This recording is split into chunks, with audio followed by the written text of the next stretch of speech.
Há algum danita em nosso meio? Eu vou contar uma história para vocês. Há 20 anos atrás, eu fazia parte de uma mesa numa associação. E eu vi uma das histórias mais tétricas que eu já vi na minha vida. E pode ser que alguns de vocês já tenham ouvido essa história aqui entre vocês. E se já ouviram, vão lembrar comigo essa história com dor. Uma certa ocasião, numa igreja de um certo lugar no Brasil, uma mocinha pediu licença para conversar lá na frente, no microfone.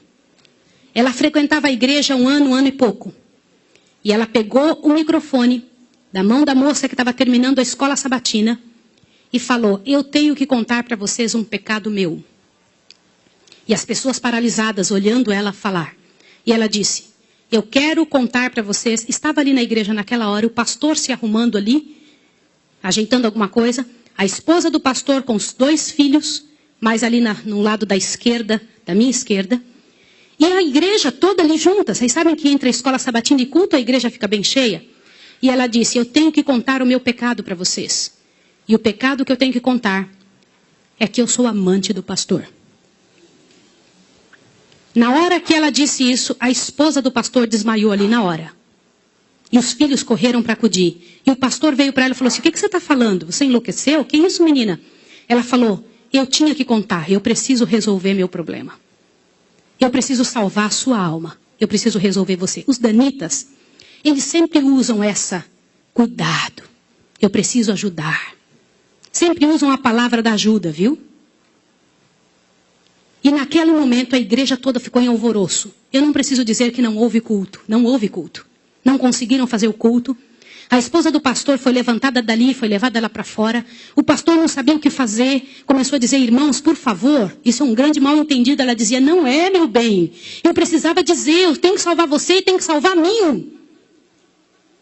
E ela foi levada para um quartinho, a esposa do pastor foi atrás e começou a conversar com ela, e falou com ela, e foi um alvoroço muito grande. E ela disse: olha, eu vou te provar que isso é verdade.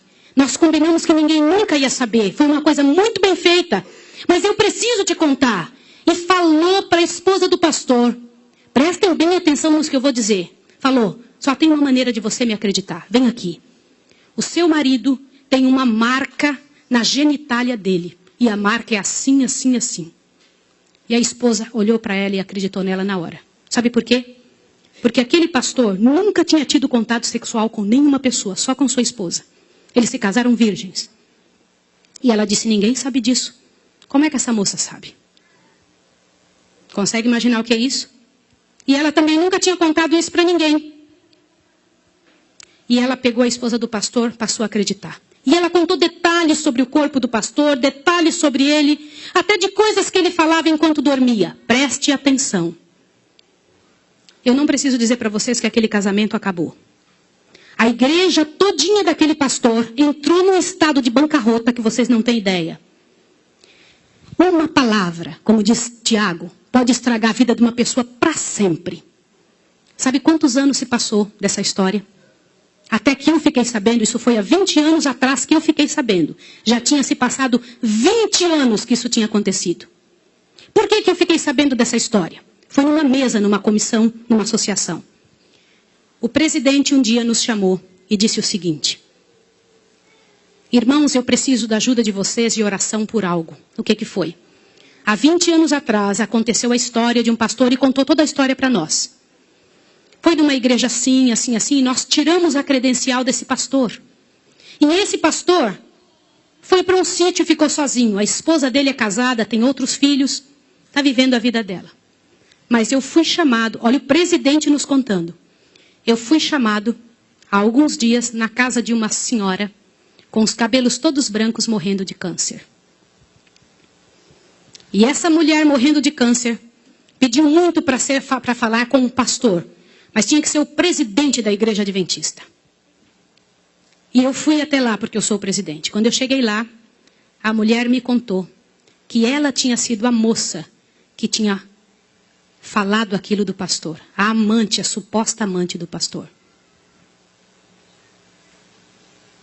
E ela contou para o presidente que ela havia inventado toda essa história. Mas como que ela sabia dos detalhes do corpo do pastor? Na ocasião em que ela tinha se apaixonado pelo pastor, ela trabalhava como faxineira dentro do hospital. E o pastor foi internado, prestem atenção, internado para uma cirurgia de apêndice e passou muito mal. E ela era amiga de uma enfermeira. E entrou dentro do quarto junto com a enfermeira, destampou o corpo do pastor e olhou o corpo do pastor todo, durante o tempo em que o pastor estava dentro do hospital em coma. E quando o pastor falava algumas coisas, ela ouviu o que o pastor falou e ela olhou os detalhes do corpo do pastor e guardou. Satanás plantou na cabeça dela 1 ano e ela formulou e acabou com a vida do pastor. E o presidente pegou uma credencial, foi lá no sítiozinho onde o pastor o coitado daquele pastor, o caluniado estava, e chegou para ele e falou, junto com uma comitiva dos irmãos, pastor, eu vim aqui te entregar a sua credencial de novo, nós descobrimos que era mentira. Sabe qual foi a resposta do pastor, irmão? O pastor disse assim, vocês me devolvem minha família e meus filhos também?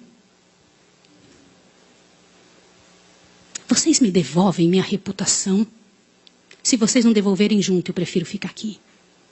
E esse pastor, uns dias atrás, eu soube que ele morreu lá naquele lugar. Quem foi a assassina daquele pastor? Não foi só aquela mulher, foram todos que falaram junto. Porque, gente, quando acontece um inferno desse, uma multidão de gente sofre, uma multidão de gente machuca. Fica machucado. Meus irmãos, vocês me perdoem ter que falar sobre isso, mas é verdade. Existem muitos lugares que eu tenho muito medo de pregar, mas eu vou igual se me chamam. Porque eu vou falar uma coisa para vocês. Ontem à noite eu comentei que a vida de quem prega essas verdades é altamente prejudicada. Uma coisa desse tamanho é passada de boca em boca, de forma que apareça o inferno no final. Será que existem danitas no nosso meio? O céu é um lugar tão fabuloso. Não vale a pena, meus irmãos. Não vale a pena. Deus tem mais para a nossa vida. Tem mais coisas para ocupar a nossa mente. Para fazer parte do nosso vocabulário. Para nós pensarmos a respeito das pessoas. Vamos fazer um exercício? Pense bem da pessoa que mais mal você sabe dela. Imagine isso agora. Sabe o que vai acontecer com você? Teu coração vai se encher de paz. Porque é isso que acontece, gente. Se você não for capaz de abrir a sua boca para trazer paz para a vida de alguém, não abra a sua boca para trazer o inferno para a vida de quem quer que seja. Jesus ama as pessoas pecadoras e miseráveis. Todas aquelas que pecaram horrivelmente, Jesus ama. E Ele tem mais para oferecer para nós. Eu vou pedir uma coisa em nome de Jesus essa manhã. Uma coisa que é muito difícil de fazer. Mas se há alguém em nome de Jesus que falou algo de outra pessoa, ainda que seja verdade, e que não pediu perdão, que peça perdão a Deus agora e corra e peça perdão para a pessoa.